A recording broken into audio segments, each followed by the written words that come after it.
Can you hear it? The pulse of our region. It's starting to sound like progress. It's happening here, and here, and there, all around us. We're gaining momentum and catalyzing change. But it doesn't happen on its own. We need each other. Every person, every business, every organization, we all play a role. We're leading. We're collaborating. We're growing. Yeah, we've had some wins, but we still have work to do. We're leveraging our assets, investing in innovation, and creating opportunities for everyone here to share in this momentum. The pulse of our region is strong, it's steady, it's rhythmic. Can you hear it? Can you see it? Are you a part of it? Every beat represents the commitment, the drive, the determination that is uniquely Akron. Our progress is palpable, but we've only just begun. We're gaining traction and building something powerful, something together, something greater.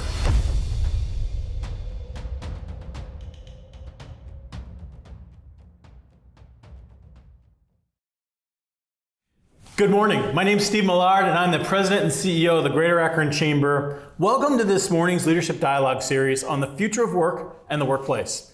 We appreciate the committed support of so many of our investors at the Greater Akron Chamber and our sponsors who have helped us to bring the great content to all of you as you consider the myriad of issues that you face in your business.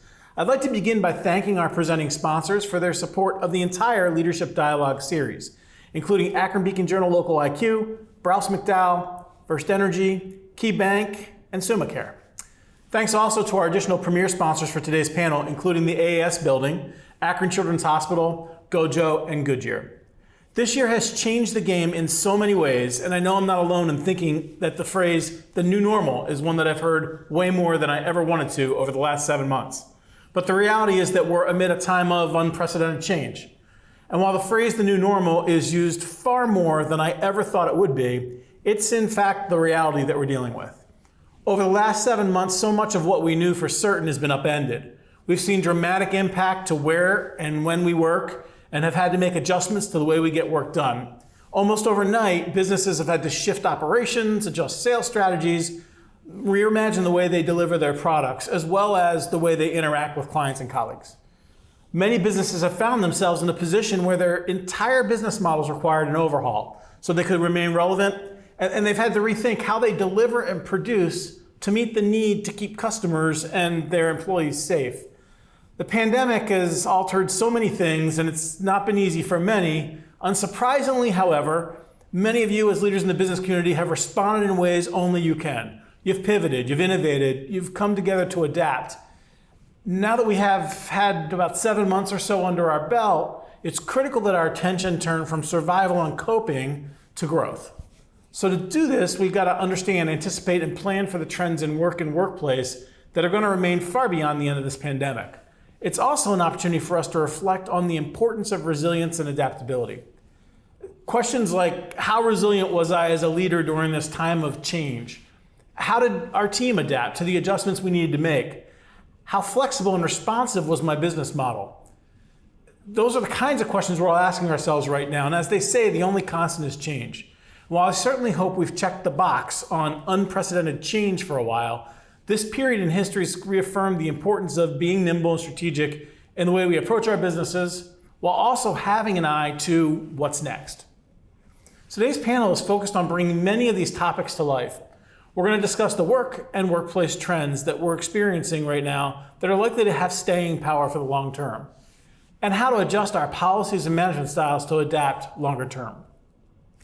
We'll also explore strategies on change management, resilience, strategic planning as key elements for leaders and as critical factors for your business success moving forward. So, with no further ado, to introduce our panelists this morning, we've got Sam Belcher, Senior Vice President and President of First Energy Utilities at First Energy Corp. Like other corporations, First Energy required drastic change overnight. Last month, you may recall, we heard from Steve Straw, President of First Energy. He talked on our CEO panel about the changes he made to adjust to the pandemic as it evolved.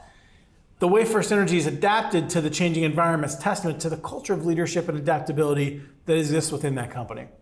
Thanks, Sam, for joining us this morning. I'll turn it over to you to introduce today's panel. Thanks, Steve. I'm excited to be here today as a part of this timely and important dialogue with this impressive lineup of panelists. As Steve just outlined, COVID-19 has changed the dynamic of our work.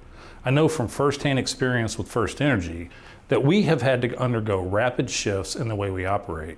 We have also taken this as an opportunity to reevaluate our policies related to where and when people work, make investments in technology, and to convene dialogues around areas where we can get better.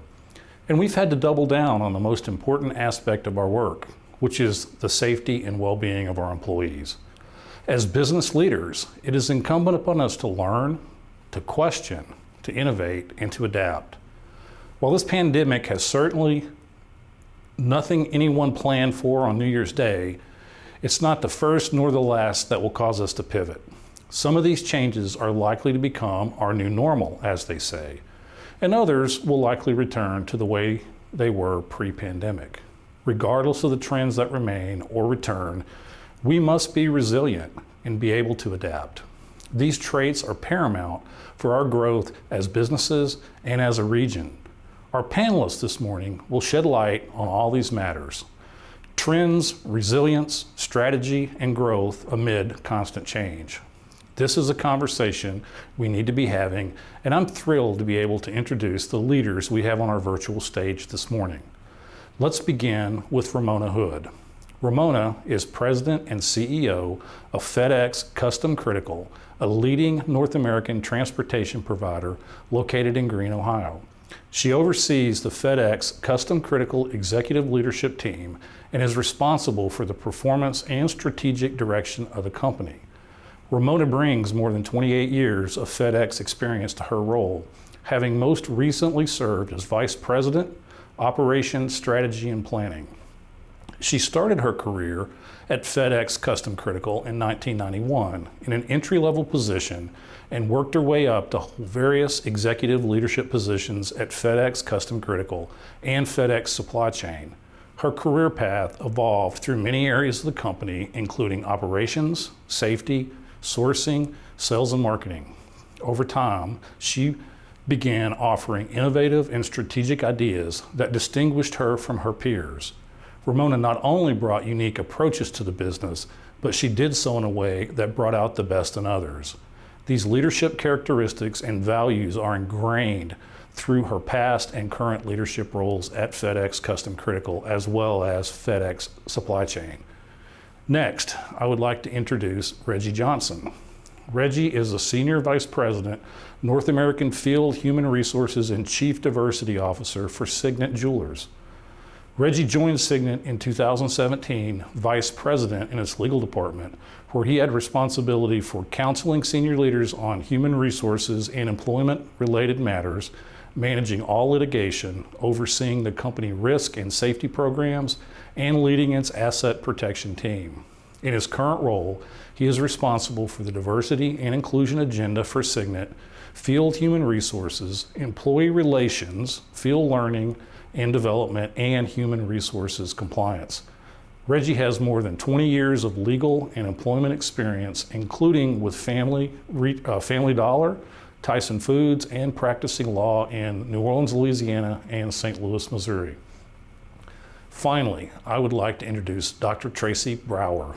Dr. Brower is a PhD sociologist and a principal with Steelcase's Applied Research and Consulting Group. Tracy studies the sociology of work and the changing nature of workers, and the workplace. She is the author of Bring Work to Life by Bringing Life to Work, a guide for leaders and organizations, and a contributor to Forbes.com and Fast Company. Tracy is an award-winning speaker and has over 25 years of experience working with global clients to achieve business results. Tracy is an executive advisor to CODA societies and to the MSU Master Industrial Mathematics program. Tracy's work has been featured in TEDx, the Wall Street Journal, Work-Life Balance in the 21st Century, Globe and Mail, Inside HR, HR Director, T3N, Real Estate Review Journal, Fortune.com Incorporated magazine, and more. This morning's panel will be moderated by Steve Millard, President and CEO of Greater Akron Chamber. Over the last 2 years, and specifically the last 7 months, I've seen Steve lead the Chamber in its own process of adaptation and change to continue to keep us moving forward as we all managed through 2020. I think his experience lends itself well to navigating this pertinent conversation and drawing out key perspectives and insights from our esteemed panelists. With that, take it away, Steve.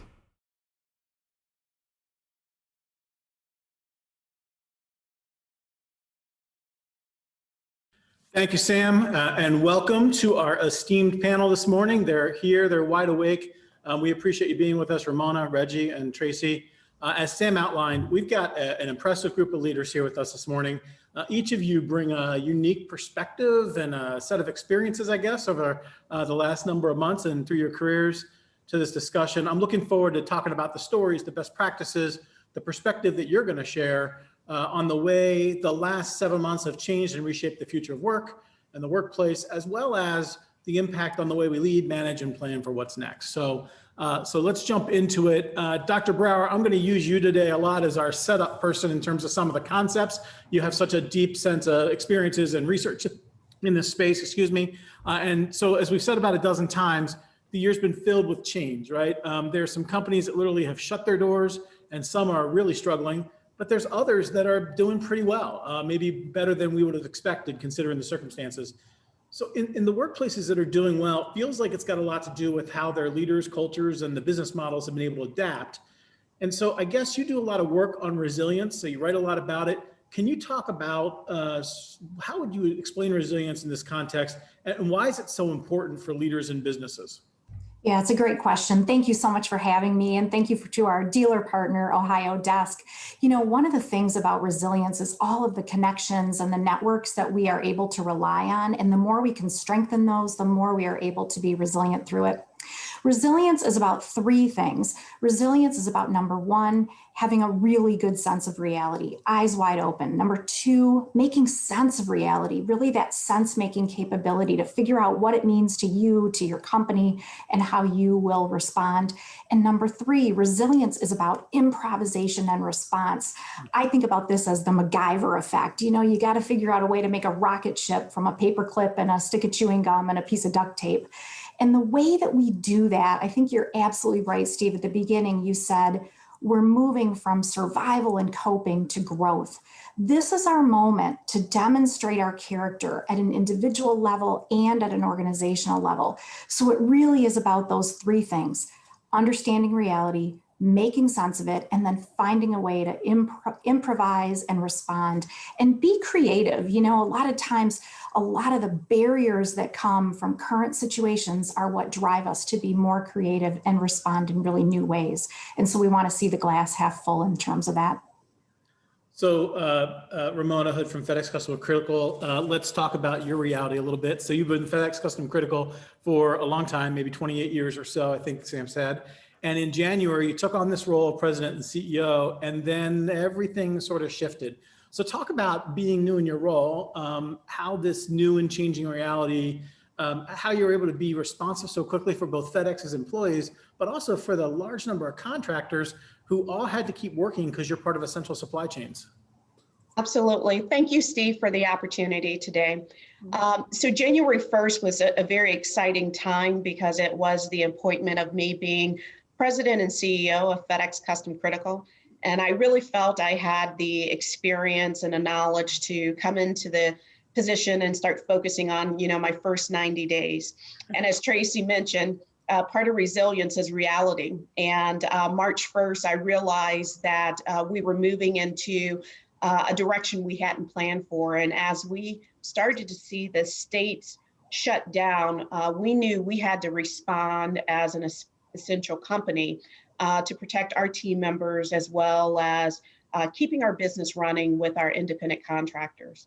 And so what we did was we brought together a core group of cross-functional areas to really focus on our ability of getting out of the office and doing that like a MacGyver way. So we did not allow perfect to get in the way of good enough.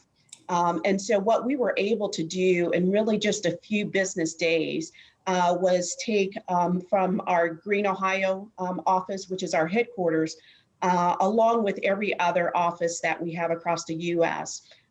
Basically, we took 98% of our positions and said they could work at home. And we were able to move those individuals in that working environment in just a few business days. And we were able to do that, I think, because of a few core pillars. We utilize data, in fact, to really drive directionally what we were doing. And we also communicated in a way to our team members to let them know what our primary focus was. And it was to get them into an environment that we felt would be the best environment for them to be working as the states continue to shut down. And so that really created the work environment for us in March. As we continue to work in that environment today, I'm joining you from my home as well. And so with the team members, we've realized to adapt to that situation. And the other thing that I noticed with the group that helped bring the team members out is our ability of so quickly being able to be agile. And again, it goes back to understanding the magnitude and the reality of what was facing us and being comfortable with good enough and then enhancing it along the way. So that's Reggie, you're in a business at Signet Jewelers, which I think a lot of people know, might not know those brands. So you might mention the other brands that they might know a little more readily, but you're in a different situation, a little less business to business, a lot more business to consumer, and very focused on, retail and field store operations. So when you think about responding to this with thousands of employees in different parts of the country with different statuses, talk about how you sort of went about adapting and sort of reacting with what was going on with COVID, especially in the way it impacted your store and your people. Thanks, Steve. I think as COVID expanded and even prior to our stores closing, we were focused on the health and safety of our team members and the health and safety of our customers. And we wanted to make sure we had appropriate PPE, cleaning materials, and all of that. And then March came, and as many brick and mortar retailers, we had to shut our doors. And our senior leaders, as we saw this coming, decided that we needed to evolve. We needed to ramp up some of our plans. And we decided to take 2,000 of our store managers and allow them to take iPads from the stores with their client lists and all of that and become virtual jewelry consultants. Huh. They began outreach. They began to use social media. They connected with customers. And that was the way that we adapted. We were being agile. In 2017, Jenna Dross, our CEO, she came in and we started our path to brilliance. And it was focused on building our omni-channel, growing our e-commerce, but this elevated the game, right? It was new, so we had to listen to our team members and get an understanding of how effective that could be. Cross-functional teams developed training to help them to understand how to reach out to customers, how to comply with the laws in the 50 states where we work, because they have different laws. And it was, I thought it was a great opportunity for collaboration and cross-functional leadership to get together and solve an issue, solve a problem. And I would go back to what Dr. Brower said, what Ramona has said, it's not about perfection, right? It's about execution. And then we also focus on how, throughout this time, people, our brands, right? Everybody knows every kiss begins with K. I mean, every kiss begins with K. You know that. You know about Jared, the Galleria Jewelry. You know about Zales, the diamond store. But the thing that we truly believe in is that love is unstoppable. And people still got engaged. People still had anniversaries. People still had special celebrations. And now they couldn't travel. So the best way to express that love, celebrate life, right? Express love, is through jewelry. And so we wanted to be on the customer's agenda, meet their needs in a virtual environment and help them to bring joy. And so that's how we were able to adapt from a brick and mortar environment to a virtual environment when we couldn't get into our brick and mortar stores. I think what's amazing about that, Reggie, is in the middle of dealing with all the anxiety and mental issues and everything else with making this change, you not only changed the way you work, you changed people's jobs, literally created virtual jewelry consultants in the stores. Part of being successful there, I think, is a function of leadership. Tracy, can you tell me a little bit more about the importance of leadership in times like this? And really, you talk about, when we talked before, you made a comment, you said there's no room for mediocrity in hard times. What are we learning about the characteristics of leaders in this environment and what they have to do to keep their teams engaged through this process? Yeah, it's true. There just isn't room for mediocrity. I think that what we're seeing is that the leaders who are extremely effective are kind of rising to the occasion. And by definition, they're getting more recognition and more visibility in that. And that ends up modeling the way for others. And I think one of the things about it is leaders need to create a really clear sense of purpose. And Reggie, I love what you had to say about, this isn't just jewelry. Like, jewelry is an amazing thing, but it's about love, it's about community, it's about relationships, it's about joy. I'm going to tell my husband, though, about the importance of jewelry, because I share your sentiment on that. But I think it's really about purpose and about helping people to see that line of sight from what they're doing to that kind of end goal and how that bigger purpose is served. I think the other things about leadership that are so critical right now also have to do with being really clear and transparent. Being clear about priorities. Reggie, you said people were really important in the beginning. Ramona, you talked about really being adaptable. You both talked about adaptability as well. And I think that's one of the things about transparency is for leaders to be clear that they don't necessarily have all the answers. We're moving forward. We're going to have some of the answers that are emergent. I think one of the things that leaders can do as a mistake is to overpromise or try to feel like they're creating too much certainty, because we all crave certainty at kind of a human level. And so if leaders can kind of avoid that, and I think too, when leaders can really help connect people to each other, those strong relationships and strong bonds from the person to their leader and across the team can be really, really impactful for leaders.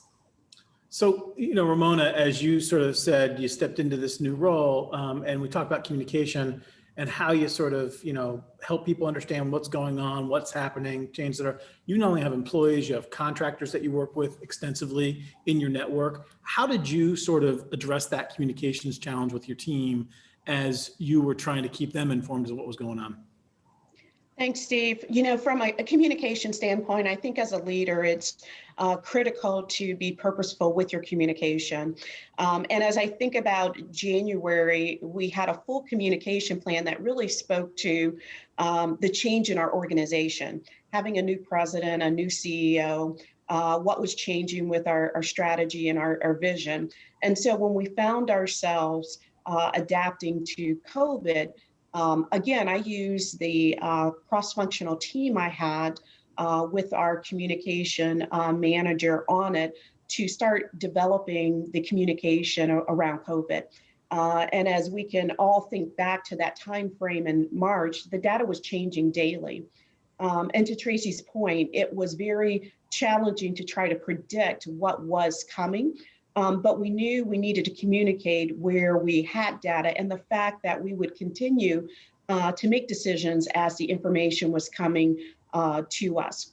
And so what we did through our communication manager, who actually is a 30 for the future through the chamber, we focused on our communication, internal as well as external.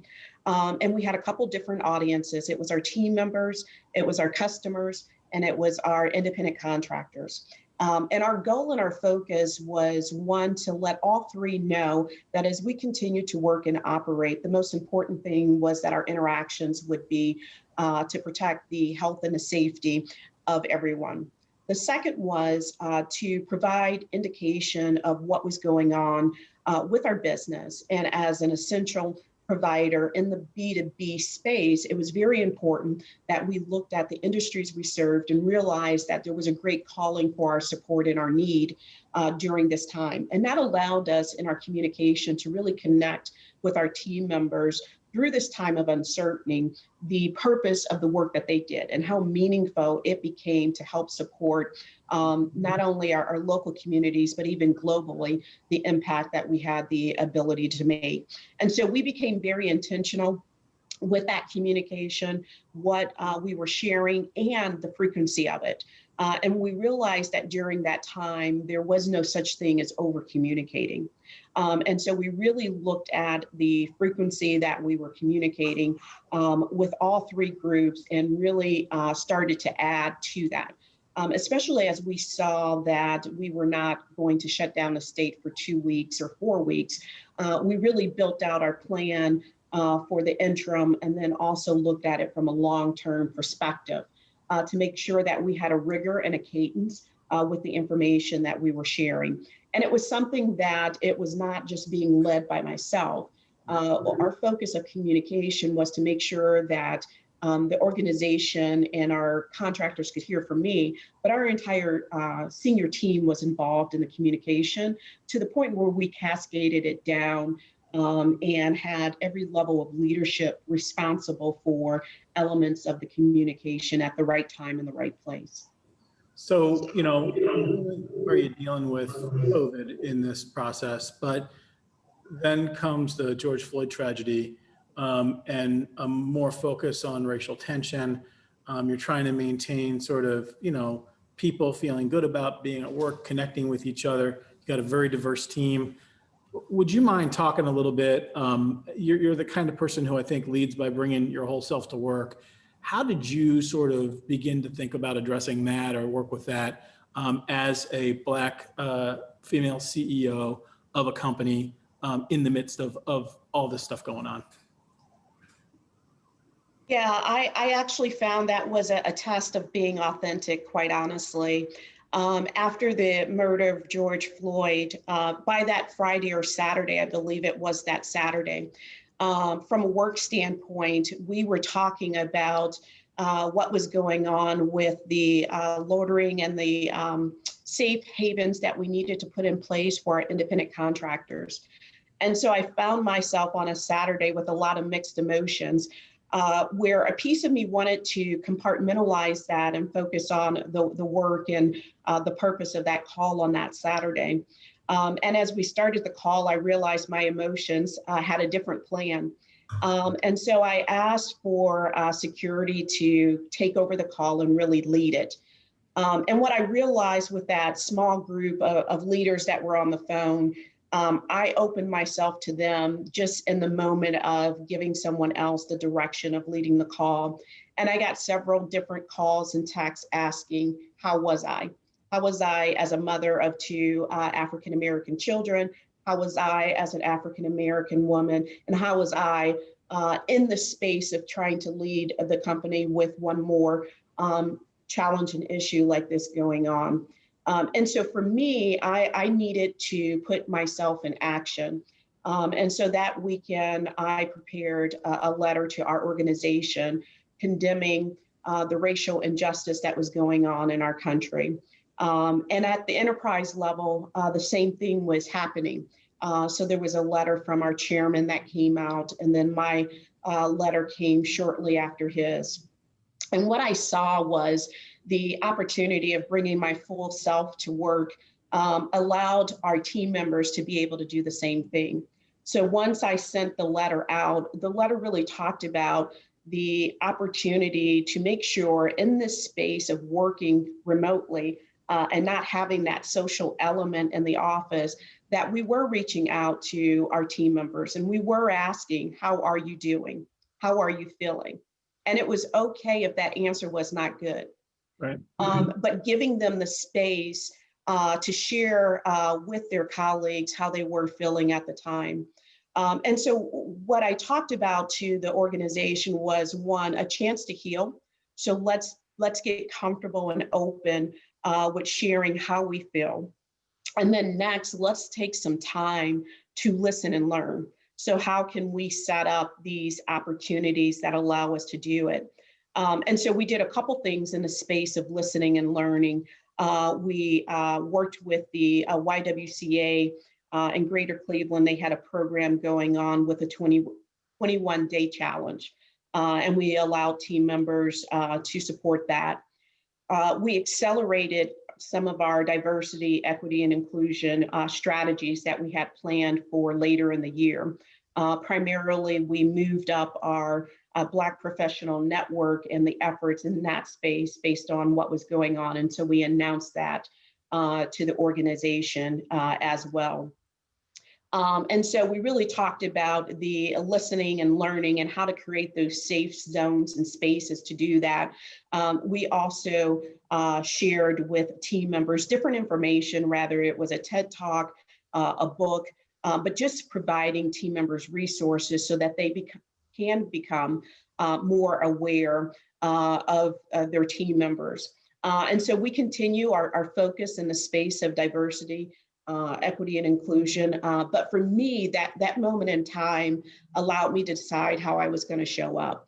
And I chose to show up with my full self and ask that the organization be comfortable with it and that they also do the same. And I wasn't surprised by the outcome. The organization was very supportive. A lot of what we did it from a voluntary standpoint, and we had large success with team members interested in participating on the 21-day challenge and some of the other things that we did. So I feel fortunate to work in an environment that allows us to be so inclusive and to be able to lead the organization in that type of environment as well. You know, one of the things you bring up there, Ramona, is this idea of, asking people how they are. We think about this idea of employee well-being with everything that is going on. Reggie, you've been in the people business for a long time, most of your career, and part of that is just that care and concern for well-being of employees. I feel like I know more about a lot of my employees than maybe I did before because I see their dogs and their kids and things like that in a different way than maybe I did. So their lives are coming right into my office during the week. But how are you working as a HR leader, and how is Signet working to ensure employees are doing well in this unique environment? How are you checking in on them, if you will? Yeah, Steve, thank you. One of our core values is that we're a people first company. And what does that mean? That means that we're in the people business first. And our most valuable asset is not the jewelry that we sell. It's the people we employ and hire to go out there every day. So the first thing we wanted to make sure is that they were healthy and safe as they return to stores or into support centers or into our DCs and the various places. Mm-hmm. We didn't want to just meet CDC requirements. We wanted to exceed those requirements.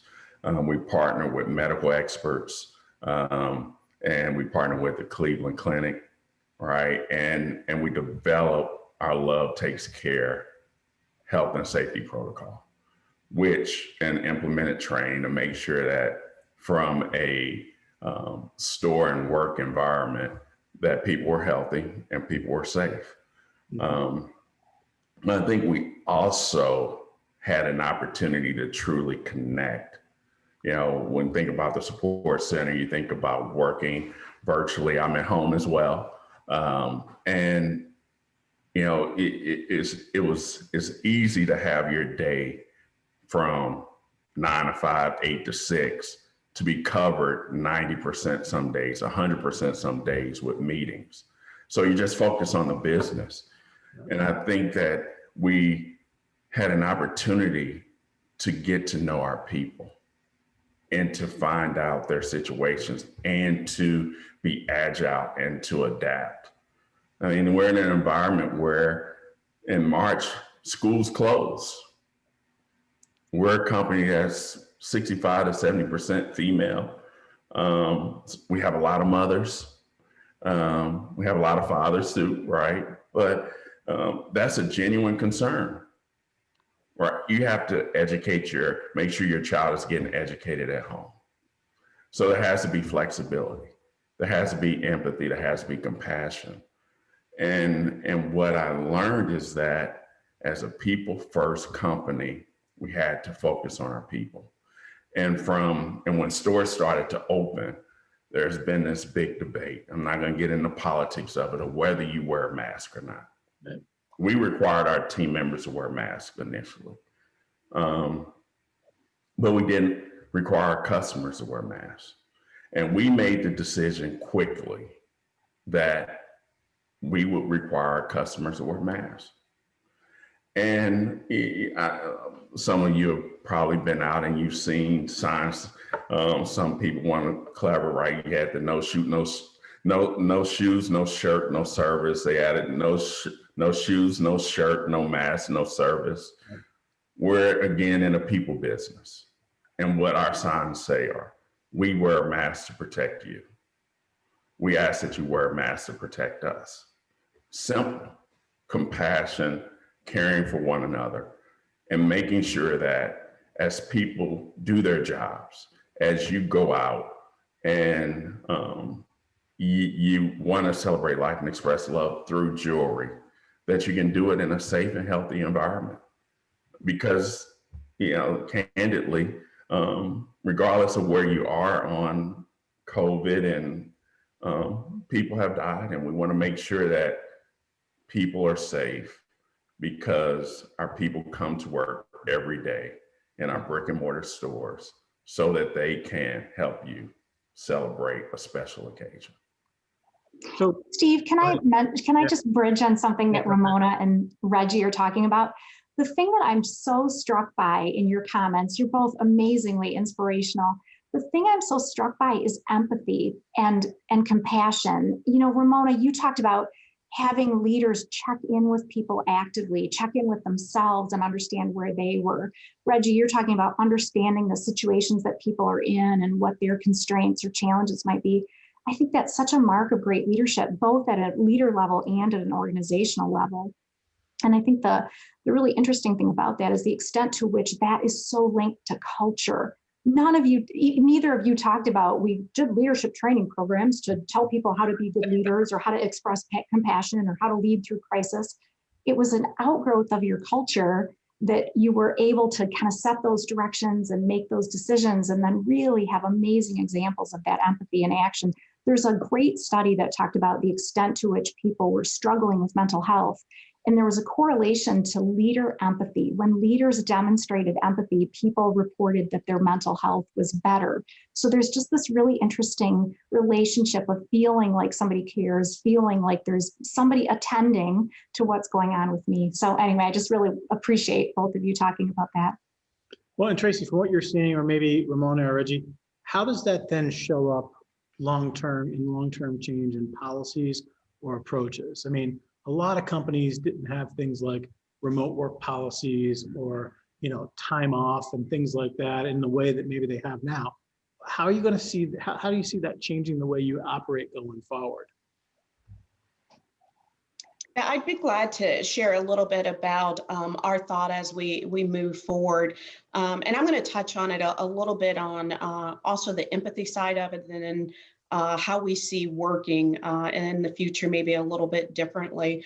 But to Tracy's point, I do think culture really drives how you lead in these different situations. And so being empathetic, becomes pretty important to the work that needs to be done and the interactions with our team members. And so we also have spent a lot of time focused on just the well-being of individuals. Again, you think about the period of 7 months, our organization for 7 months has worked from home. Most of these people have worked, and we're a 24/7 call center. They have a 40-hour shift per week. They have a begin and an end, and now they're working in the same environment where they're cooking, raising their children, and their children may be at home as well. And that was a lot of change in a very short period of time. And so for us, it was very important that our team members knew that their well-being was important to us. We reminded them of the outlets that they have through the organization to support their well-being. And then to Tracy's point, as a leader, all leaders also have a responsibility to make sure that they're connecting with their team members beyond the work that they're doing, but really with their well-being. Because we know that team members that are able to work in a space where they feel comfort, safety, and well-being is a place that they are also a high-performing team member as well.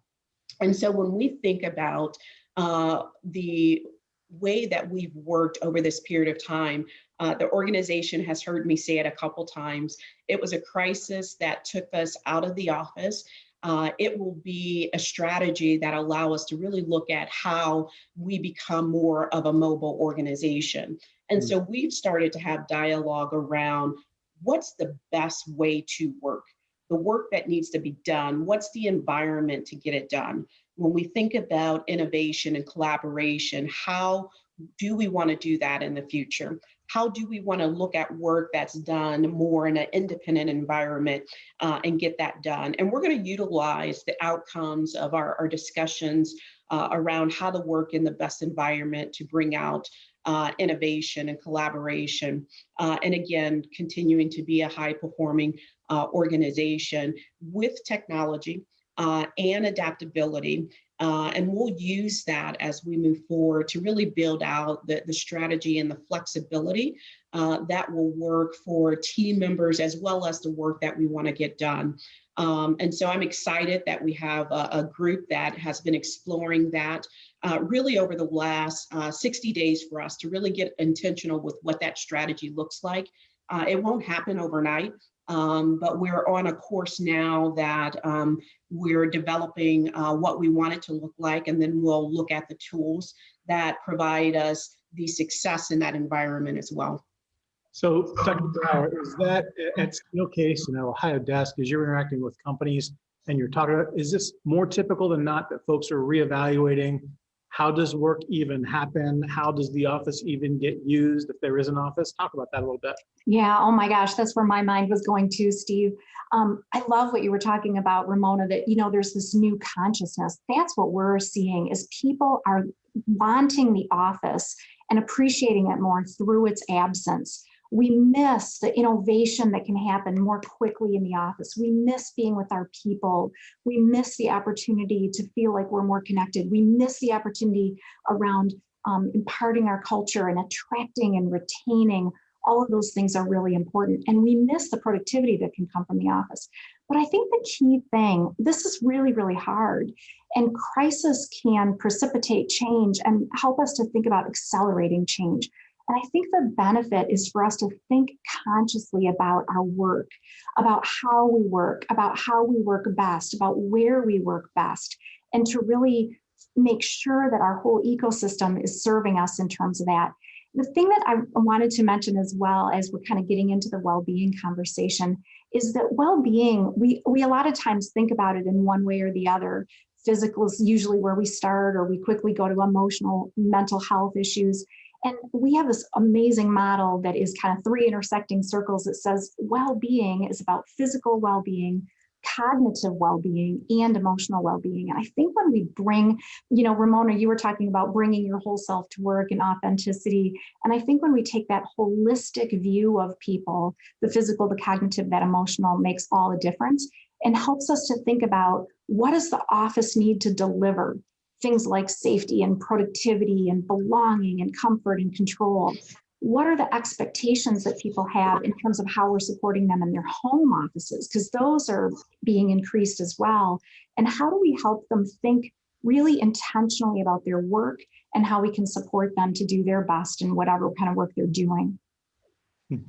Well, I think it's interesting because I know lots of business leaders, maybe before this, would have taken that approach of, got to be in your seat, you got to be in the office to show that you're doing work. And I think it's immersed everybody in this idea that you can do things differently. And I sort of wonder if we all go back to the way it was, or if people are more comfortable. One of our staff members said recently to me, I feel less guilty now about working from home, and so I think that's positive, right? When you've got something going on that you have to do that, that's a big deal.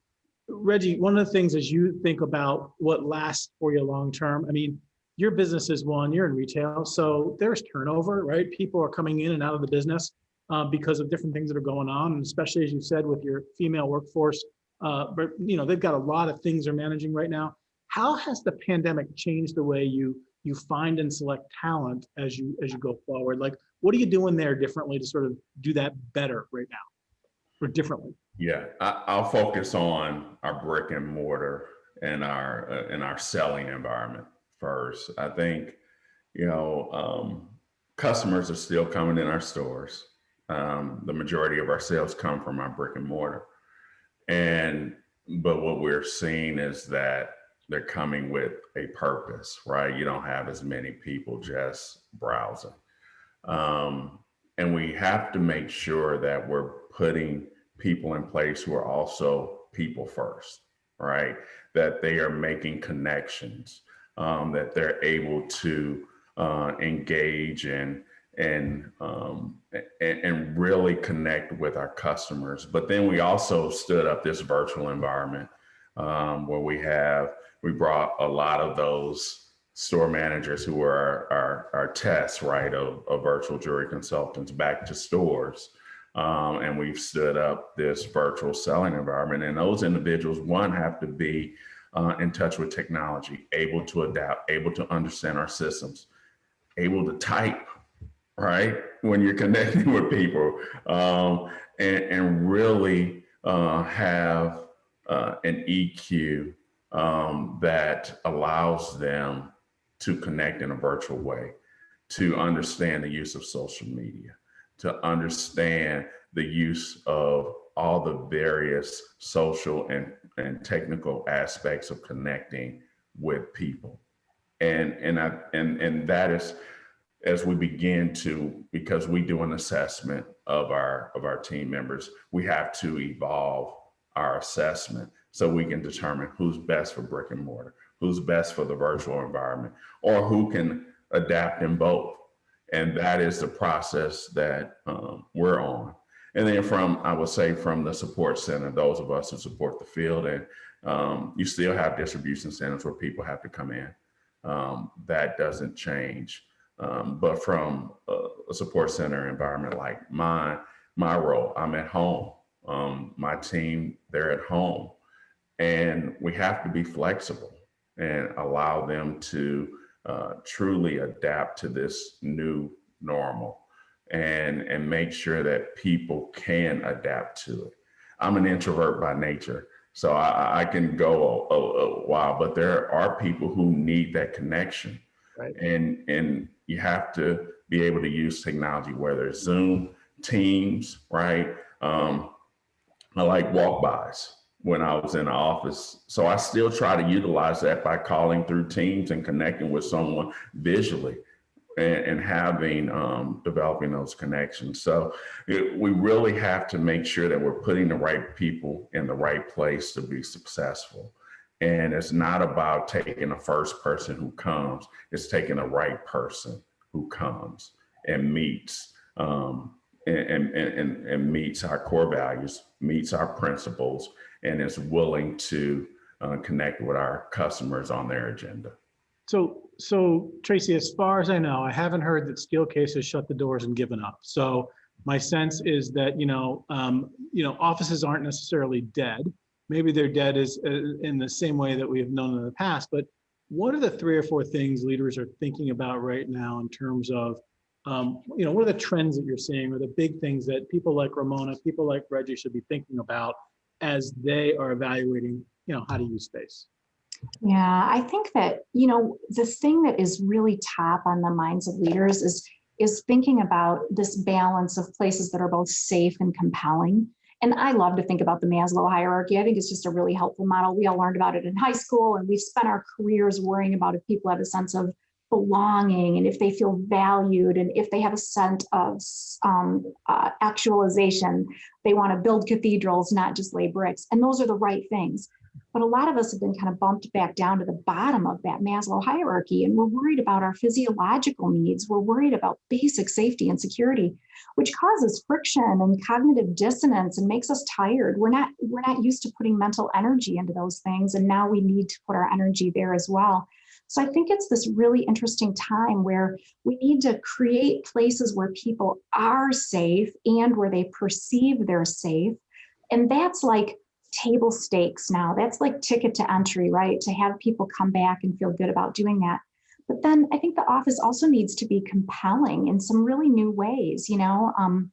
It's about creating places where there's plenty of variety, where people have choice, where they can innovate, where they have places where they feel like they can experiment and roll up their sleeves. Those are the places where they want to collaborate. And so I think it's this safe and compelling idea. We've been in our home offices a long time. And at the beginning of this, people were saying, I'm so productive, I can do this forever, this is going gangbusters. And then we started to hear people say, I'm really hitting a wall. This isn't necessarily my ideal. And there is a benefit to both. There's pros and cons on both sides, but there really is this opportunity. If I'm home, I can wear my fuzzy slippers and have my little dog by my feet, and that's a lovely thing. And so the office needs to be a place that pulls me out of that, attracts me to something new. And I always love to say that, when you're not in the office, you can't hear the birds chirping. Isn't that just lovely? You just can't stay as connected. You can't be as close to your network. You're not tapped into the information loop as much, and you're missing those connections and the humanity that comes from all that. So that is the power of offices. That's what offices can do for us. And, it really is all about the talent that Reggie talked about. It's all about the criticality of the work that Ramona talked about. And the office gives us that common sense of purpose, that bandwagon. We draw energy from each other. We draw energy from knowing that we are showing up together and we share that common purpose. We can hear the birds singing. So that's interesting, because I think if we think about how we use the space and using it differently for the right kinds of things, one of the things that you mentioned is, that Reggie, or maybe it was Tracy, that's where you see people and connect with people. One of the things I worry about, think about schools, right? Kids not being in school or missing certain kinds of things. But when we think about offices, if we're trying to mentor and develop our employees and model for them what success looks like for their career, and how do you continue to mentor and develop people when you're not seeing them on a regular basis? Your roles, Reggie and Ramona, you're executives, so you're maybe not even as accessible as most other folks in the organization. How are you encouraging your managers to do that mentoring in this kind of environment, and how do we do that as we go forward here? I'm sorry. Reggie, I'll go ahead and kick it off and turn it over to you. I think there's a couple things. I think when we're in the current space, and many of our companies are still not working in the office, we have to be creative with it. And so one of the things that I did it physically in the office, is I like to do skip meetings and connect with the next level of leadership. And so that's difficult now that we're remotely. So now what I've done is, the skip group, they've received a Starbucks gift card from me. And once a week, I have someone I'm doing virtual coffee with. And again, it's no agenda. It's just to get caught up, to see how they're doing, how I can support them in their career, and any support I can give them. But those are the ways that leaders have to think in the current environment around creativity to intentionally create what happened organically in the office. That would happen at the coffee pot or in the hallway after a meeting. And so now we just need to be more intentional to create those moments of that level of connection. I think on the other side, though, as we think about kind of the next normal, and we're talking about talent and what's going to really help organizations, all positions have a certain level of technical competency they need to have. But I believe the key thing when we're looking for talent and talent that we want to retain, it's individuals that have a growth mindset. We've talked a lot about being adaptable, and that adaptability has to allow us to be inquisitive and to continue to learn how to do things. And so if you think about leaders who historically have led in a brick and mortar, and then all of a sudden they're leading virtually, there's new learning for them. In order to do it effectively, there's new tools you want to use. You want to think about that engagement different. Maybe we didn't use video previously, but now we want to, so that we can have that level of engagement and connect with the physical as well as the audio in our meetings and opportunities. And so I just think as we think about our organization and our team members, the most important thing is the willingness and the growth mindset to adapt to what the future will look like, intentionally because we're driving it that way, or unintentionally because the external environments may bring that to us. So Reggie, I'll turn it over to you, and I'll let you add your thoughts as well. No, thank you. We're a company, and like many companies, they may have multiple support centers and things of that nature. So we have already adapted to technology and use of video conferencing and all of that. It's just on steroids now, right? Because we are working remotely, and you have to figure out a way to connect. And you can still do it through technology. We're connecting right now. I can see each one of you, and you can have a dialogue where you can truly relate with others. And what Ramona said is spot on. You have to be intentional about building relationships. And if you're a leader of people want to know how much you care before they care about how much you know, right? And if you can demonstrate that, then you're going to lead effectively. And so communication is important, and skip levels are very, very important. And I think that we continue to connect with people, even though it may not be physically face-to-face, but virtually face-to-face. That is the way to try to maintain those relationships, how to continue mentorship as well as just connectivity. So, this has been really good. Lots of insights here. I've got an additional question for all of you to end with, but I want to go to some of the questions that were received along the way here for all of you, and do a few of those first. One of the questions is sort of what are you doing going forward in your organizations with relationship to remote flex plans, but then also what is your plan for returning to the office to the extent that you folks still have folks working remotely? Maybe you don't know, but that's your best guess at this point. I think, it really goes back to communication. At this point in time, we've communicated to our support center team members that we won't be coming back prior to January of 2021. We'll continue to monitor that.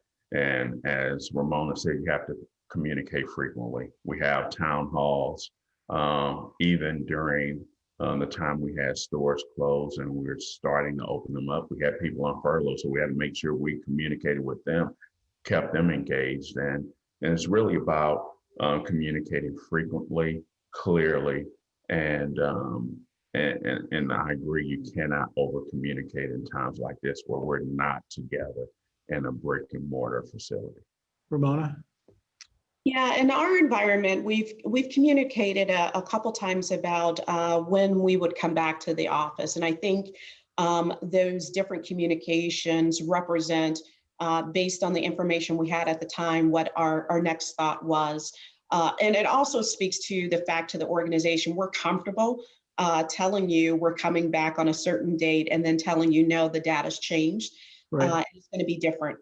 So the last communication that we've shared with the organization is we won't be back any sooner than January the 15th. And the organization, our approach is we want to ensure that team members have an opportunity to prepare for a return mentally, physically, and emotionally. And so we will do our communication 2 to 4 weeks out before we start it. And our approach will be a very phased approach, starting with volunteers and leadership. And then we have about 4 phases that we will do before we would be 100% back in the organization. And that addresses the current environment of COVID. Strategically, again, we are taking the learnings of what we've seen with how we have worked to really build out the mobility of the organization moving forward. And so that has a second pathway that we're building out the strategy around that, and we'll share that with the organization once we have that firmed up. But that's probably going to be milestones that really hit in the next 12 to 18 months. Tracy, Yeah, and I would say that we have been super, super flexible and adaptable to 2 things, to the circumstances and the shifting realities of the virus, and really adaptable to people and prioritizing people and what they need. And we've really been encouraging people to come back because we think there's a lot to learn in the new norms and the new ways we behave and ways that we work.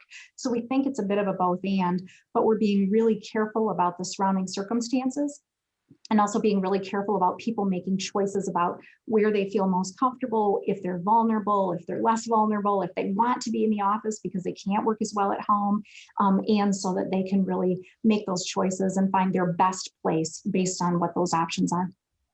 So since you're the doctor in the house, Tracy, this next question I think is for you. Both Ramona and Reggie talked about this idea of making sure execution is important, but also understanding there's a good enough, maybe not perfect, right, in this environment.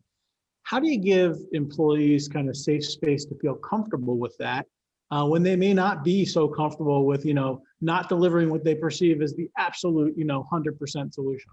Yeah, that's a great point. I mean, we're all in a really strange situation right now because we feel less secure, we feel less certain, and that lack of certainty can color a lot of the ways that we interact. It can color our work, it can color how our results turn out, things like that. I think the really important thing is to create a situation of psychological safety. That is the kind of situation where people feel valued. They feel like their uniquenesses can come to the office. The reason psychological safety is so important is because that allows people to take risks, it allows me to give you, put forward that wacky idea or put forward that project that isn't quite baked, but it's close. It gets back to Ramona's comment about progress over perfection. So I think that psychological safety is a really big part of it. I think the other thing that's really interesting and nuanced right now is a lot of times we're in a situation where we're helping others. We're managing change in the organization for a part of the organization that's going through it, or we as leaders are helping people through something.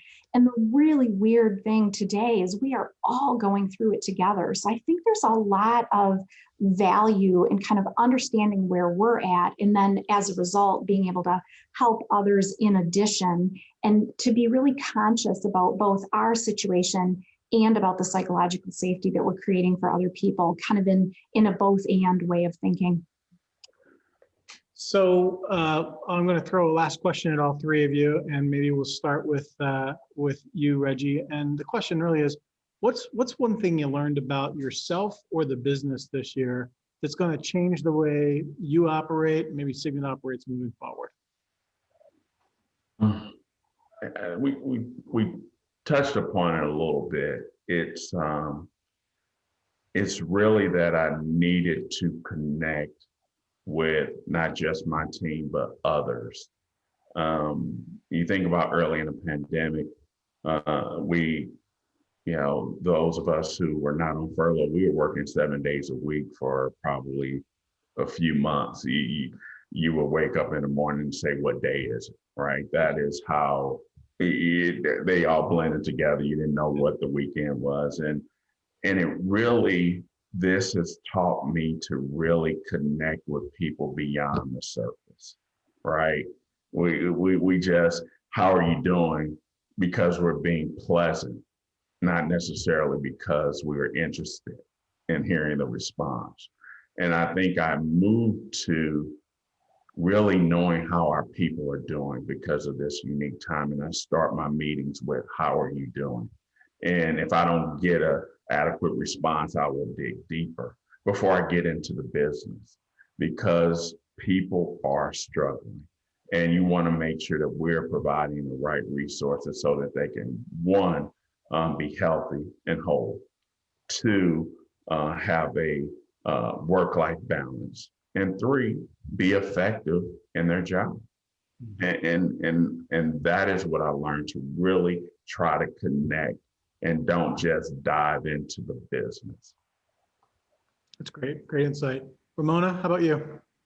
Well, for me personally, it's been really focusing on my self-care. I am a person who, in a normal environment, I travel probably 40% of the time. I engage with people a lot face to face.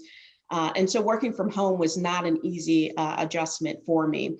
And so I feel fortunate at the beginning of the year, I had started working with a coach, and they were very mindful of, in my role, thinking and carving out self-care time and what are those small elements. And so when we found ourselves in COVID, I really needed to rely on those. And then I had to put some boundaries in. And I used the term life priority versus balance. It works a little bit better for me, just to identify what's important and then try to make sure that that's where I'm spending my time and energy. And so working from home, I found myself not shutting down when I needed to, or even just working consecutively without even taking a break. And so I've done really small things that help my day. My lunch is at my kitchen island. Again, changing the space to change how I think about it. So that's been a real learning for me. My team, I will tell you, I've learned that they are more resilient than what I thought. They have really stepped up and stepped out during this time to really lead the organization and their teams to ensure that we are thinking about our team members first, to Reggie's point earlier, from a people first mentality. And also, as we think about the work, still staying aligned to our culture from the standpoint of being able to take risks and fail fast, because that allows us really continuous opportunities to improve. And I think the team's just done a great job in that. So I've definitely learned that they are more resilient than what I initially thought. And there's a lot to come from the team as well. So I'm very, very thankful of all that they've done during this time. Thank you. Tracy, I'll give you the last word on this one. Absolutely. I've always really, really appreciated Steelcase. I have no objectivity when it comes to my organization. I think it's an amazing place. And I've always valued the openness and the leadership and the communication. But I have been so struck by the level of transparency through this, like regular communication from senior leadership, information about how we're prioritizing, information about what the priorities are, information about the business and the difficulties and the challenges and what we're thinking about. Even though we're not ready to go to some of those decision points, we're letting people know what's coming. I think that transparency is huge.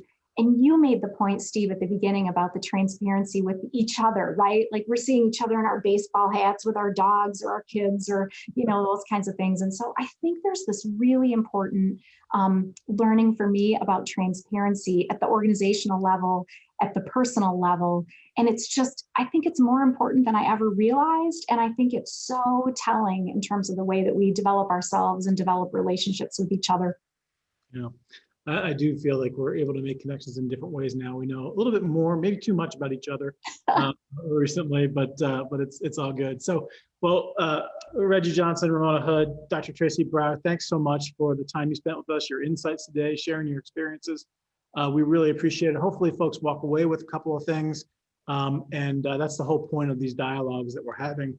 Thanks again to our presenting sponsors for the support of the entire Leadership Dialogue series, including the Akron Beacon Journal Local IQ, Rouse McDowell, First Energy, KeyBank, and SummaCare.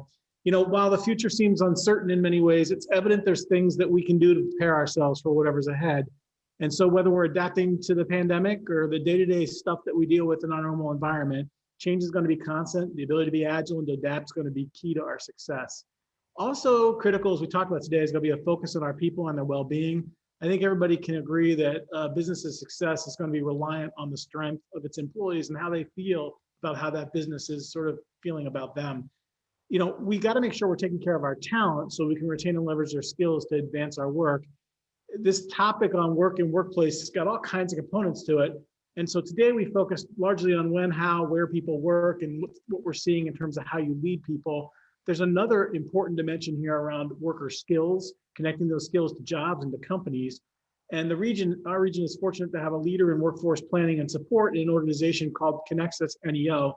Hopefully many of you know Connexus NEO, but they work with companies to identify the skills they need and align education and training curriculum, workforce programs, community-based efforts to ensure the workforce is prepared with in-demand skills today and into the future. And they do the work primarily through collaborations of business leaders through industry sector partnerships. On November 10th and November 19th, Connexus NEO is going to be hosting its Align event. It'll be virtual. It's designed to take a deeper dive on some pretty specific work companies are doing to solve their workforce challenges. Equally important, it's going to highlight work being done to drive workforce equity and inclusion strategies. So the virtual events that are going to happen on those 2 dates include sharing about some best practices and company success stories, some panel discussions, some hands-on breakout sessions. The link to register we've put in the chat, and it's also available out there at Connexus's site at connexusneo.jobs/align. I encourage you to check out this year's Align event, get involved with Connexus NEO and their employer-led industry sector partnerships. We know that employers working together is the best way to solve some of the workforce challenges that we have for the region. So our next session for Leadership Dialogue is going to be on November 6th at 8 o'clock. Again, 8 to 9:15, we'll cover that topic of population health and discuss 3 epidemics, if you will: COVID-19, opioids, systemic racism, and the implications each of these have on our businesses and the economy. We're also going to engage our panel. We've got some great people lined up for that as well, on some future trends and best practices that companies should be thinking about to address each of these issues and that connection between health, employee well-being, and productivity for our companies. And with that, I'm going to sign off. So thanks to all of you for tuning in. Again, thanks to our panelists and our sponsors. Have a great day and a fantastic weekend.